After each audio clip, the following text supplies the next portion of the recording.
লাটভিয়াতে গত কয়েক বছর ধরে ভারতীয়র সংখ্যা বাড়ছে। পড়াশোনা ও কাজ করতে তারা সেখানে যাচ্ছেন। ভারতীয়দের অনেকের অভিযোগ, দেশটিতে তারা নানা ক্ষেত্রে বৈষম্য এবং দুর্ব্যবহারের শিকার হচ্ছেন। কেউ কেউ বলছেন, বাসে উঠেও অপ্রীতিকর পরিস্থিতির মুখে পড়ছেন তারা। ভারত থেকে আসা চাকুরি প্রত্যাশী দারভিন সিলান আনবুকে গাড়িতে জরিমানা করেছিলেন টিকিট চেকার, কারণ ওই চেকার তার টিকিট সফলভাবে স্ক্যান করতে পারছিলেন না। I have a valid ticket. আগামী মাস পর্যন্ত আমার টিকিটের মেয়াদ ছিল। তিনি আমাকে বললেন, তোমাকে জরিমানা দিতে হবে। সে সময় তিনি আমার প্রতি খুব কঠোর ছিলেন। আমি তাকে বললাম, আমি নেমে যেতে চাই, যেতে পারি? তিনি বললেন, না, আগে 15 ইউরো জরিমানা দাও, তারপর তুমি নামতে পারো। এই সময় টিকিটটি আবারও স্ক্যান করতে বললেন দারভিন, কিন্তু চেকার তা করলেন না, বরং তাকে জরিমানার জন্য চাপ দিতে থাকলেন। ডয়েচে ভেলের সাংবাদিকদের ক্যামেরায় ধরা পড়ে ঘটনাটি। টিকিট পুনরায় স্ক্যান না করার বিষয়ে কোনো নিয়ম আছে কিনা এমন প্রশ্নের উত্তরে কন্ট্রোলার বললেন, আমাদের তার কাজে বাধা দেওয়ার কোনো অধিকার নেই, এবং যেহেতু আমরা লাটভিয়ার নই, আমাদের সঠিকভাবে আচরণ করা উচিত। অবশ্য জরিমানা না দিয়েই বাস থেকে নামতে পেরেছেন দারভিন। রিগা পরিবহন কর্তৃপক্ষ বৈষম্যের অভিযোগ অস্বীকার করেছে। লিখিত উত্তরে কর্তৃপক্ষ জানায়, টিকিটের মেয়াদ না থাকলে স্বয়ংক্রিয়ভাবে জরিমানা করা হয় এবং কোনো যান্ত্রিক ত্রুটি থাকলে জরিমানার টাকা ফেরত দেওয়া হয়। কর্তৃপক্ষের দাবি, টিকিট চেকারেরা সব যাত্রীকে সমান চোখেই দেখেন। এখন পর্যন্ত বৈষম্যের বিষয়ে কোনো অভিযোগ তারা পাননি। এদিকে নিজের পরিস্থিতির বিষয়ে দারভিন কোনো অভিযোগ জানাতে চান না। এর ফলে চাকরি পেতে সমস্যা হতে পারে এই ভয় তার। টিকিটের মেয়াদ থাকার পরও এমন অবস্থা হলে জানি না কি করতে হবে। গত কয়েক বছরে লাটভিয়ায় বেশ পরিবর্তন চোখে পড়েছে।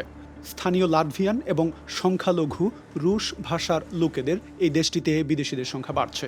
তবে দেশের অভ্যন্তরে জাতীয়তাবাদী দলগুলোর উত্থান, ভাষা বিষয়ে কঠিন নিয়মকানুন এবং রাশিয়ার সাথে চলমান ভূ রাজনৈতিক উত্তেজনার কারণে বিদেশিদের জন্য পরিস্থিতি জটিল হয়ে উঠছে।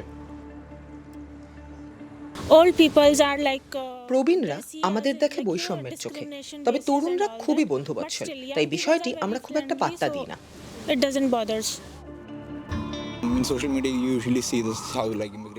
সামাজিক যোগাযোগ মাধ্যমে আপনি দেখতে পাবেন কিভাবে বিদেশিরা এখানকার সংস্কৃতি ধ্বংস করছে। এটি আসলে ব্যক্তির উপর নির্ভর করে। যেমন বিদেশিদের বিষয়ে কেউ নেতিবাচক, আবার কেউ কেউ আছেন যারা একে সমর্থন করেন। ওইসিডির তথ্য মতে লাটভিয়ার 13% মানুষের জন্ম বিদেশে, আর রিগা বিশ্ববিদ্যালয়ের 15% শিক্ষার্থী বিদেশি। তবে এখানকার সমাজে মিশতে পারার বিষয়টি এত সহজ নয়। লাটভিয়ান সেন্টার ফর হিউম্যান রাইটসের এক প্রতিবেদনে দেশটিতে বৈষম্যের কারণ হিসেবে গায়ের রঙের কথা সবচেয়ে বেশি উঠে এসেছে। এরপর রয়েছে জাতিগত পরিচয় এবং ধর্ম। ম্যাক্রোম নামে একটি বেসরকারি সংস্থা হেড স্পিচ, অপরাধ, বৈষম্য ইত্যাদি বিষয়ে অভিবাসীদের সহায়তা করে। Since 2018, if we look at the helpline, we have received around less than 1,000. 2018 সাল থেকে আমরা প্রায় 1000 ঘটনা লিপিবদ্ধ করেছি। এখন পর্যন্ত 914টি ঘটনা রেকর্ড করা হয়েছে। তবে ঘটনাগুলো ভিন্ন ভিন্ন রকমের।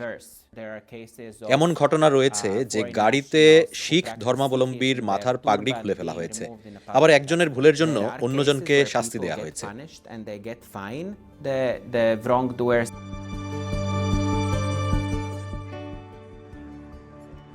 তবে বিশ্লেষকেরা বলছেন, এই ধরনের ঘটনা কখনো কখনো বিদ্বেষ থেকে নয়, বরং না জানার কারণে হয়ে থাকে।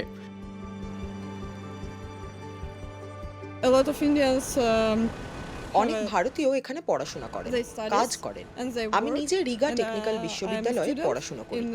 আমাদের এখানে অনেক ভারতীয় আছে, তারা খুবই ভালো মানুষ।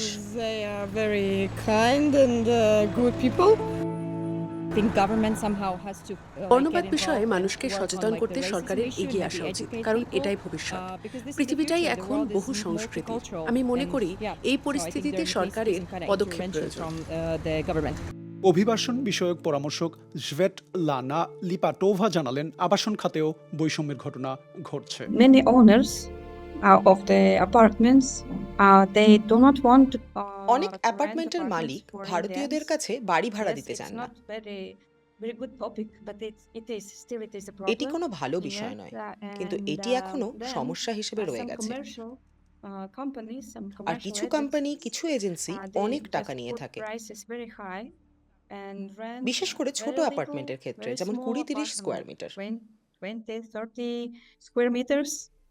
সোসাইটি ইন্টিগ্রেশন ফাউন্ডেশনের 2020 সালের জরিপে দেখা গেছে 28% লাটভিয়ান নাগরিক দক্ষিণ এশীয়দেরকে প্রতিবেশী হিসেবে পছন্দ করেন না।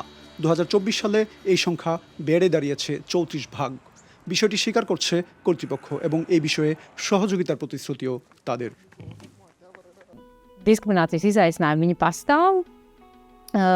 To min arī mūsu klienti, kur vēršas kādā situācijā. বৈষম্যের এই সমস্যা সত্যিই রয়েছে। যারা আমাদের কাছে সাহায্যের জন্য আসেন তাদের কাছ থেকে আমরা এটা প্রায়ই শুনতে পাই। যেমন কেউ যখন বাসা পেতে গিয়ে সমস্যায় পড়েছেন, এমন ঘটনাগুলোতে আমরা তাদের সহযোগিতা করি।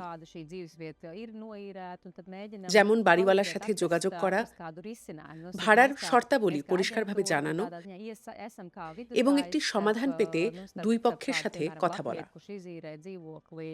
Indijas studentam un starp Indijas studentu, ja viņiem ir kādas domstarpības vai nesaprašanās. লাটভিয়াতে জীবন শান্তিপূর্ণ বলেই মনে করেন ভারতীয়রা, তবে কিছু ঘটনা তাদেরকে মনে করিয়ে দেয় যে তারা বিদেশি। পড়াশোনা, কাজ ইত্যাদির মাধ্যমে লাটভিয়াতে স্থায়ী হতে গিয়ে তারাও এই চ্যালেঞ্জের মুখে পড়ছেন আর সমাজের বৈচিত্র্যকে ধারণ করার চেষ্টা করছেন।